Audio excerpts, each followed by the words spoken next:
Ertugrul Ghazi کے نام سے ایک ترک ڈرامہ پاکستان ٹیلی ویژن پر اردو زبان میں نشر کیا جا رہا ہے، لیکن اردو زبان میں ڈبنگ سے قبل یہ ڈرامہ پاکستان میں اس حد تک مقبول ہے کہ اس کے مداحوں میں وزیر اعظم عمران خان کو بھی گنا جاتا ہے، جو اس میں دکھائی گئی اسلامی تہذیب کی تعریف کر چکے ہیں۔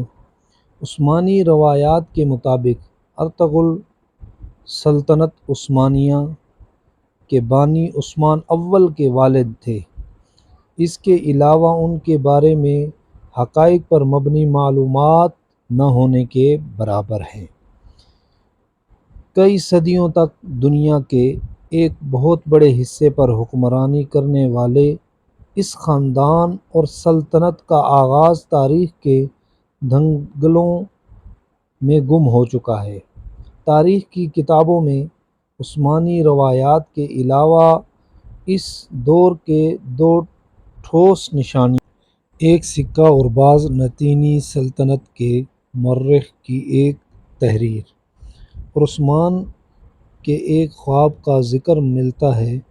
جو بات طے ہے وہ یہ کہ عثمان کا تعلق آج کے ترکی میں اناطولیہ کے علاقے میں آباد ترک خانہ بدوش قبیلے سے تھا، اور اس کی حکومت اناطولیہ کی چھوٹی چھوٹی حکومتوں میں سے ایک تھی جن کی طاقت میں زیادہ فرق نہیں تھا۔ سوال یہ پیدا ہوتا ہے کہ آخر عثمان یا پھر ان کے والد نے ایسا کیا کیا کہ صرف اسی خاندان کا راج قبیلے سے چھوٹی ریاست اور پھر اناطولیہ کی بڑی سلطنت بننے سے 3 براعظموں میں پھیلا اور پھر خلافت میں تبدیل ہوا۔ سلطنت عثمانیہ کی بنیاد 14ویں صدی کے اوائل میں رکھی گئی اور یہ 20ویں صدی میں ختم ہوئی۔ اس دوران ایک ہی خاندان سے تعلق رکھنے والے 37 سلطان اس کی مسند پر بیٹھے۔ ایک مورخ کے مطابق کسی خاندان ان کا مسلسل اتنی دیر حکومت کرنا معجزے سے کم نہیں ہے۔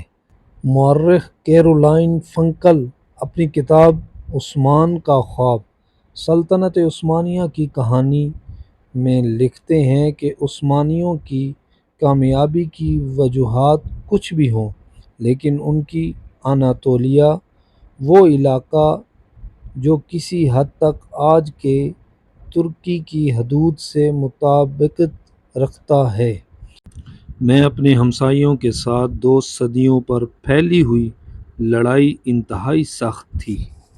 بات ابھی جاری ہے۔ AR اردو اسٹوری چینل کو سبسکرائب کر دیں۔ شکریہ۔